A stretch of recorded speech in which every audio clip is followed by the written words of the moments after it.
download Sims 4 on PC and laptop. Hi everybody, welcome back to our channel. In this tutorial, I'll walk you through the steps on how can you download Sims 4. To download Sims 4, you want to make sure to watch this video right till the end. Open up a browser. On the web address bar, you want to type in Sims 4 download, and after you're taken to this page, you want to click on the the link that is e.com. So here you could go ahead and click on download now.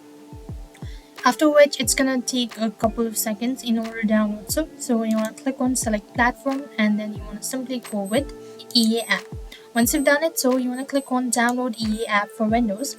Now it's gonna be downloaded, so you just have to make sure to wait patiently. The exe file is here. You want to open the file location and then run the installation. So for that, double click on it and click on run.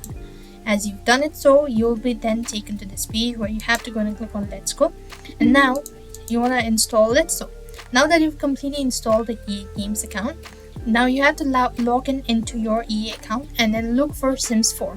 There you could go ahead and play Sims 4 on your PC as well as laptop.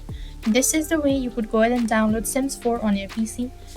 I hope the video was helpful. Make sure to like, share and subscribe to our channel. Thank you for watching. See you in the next video.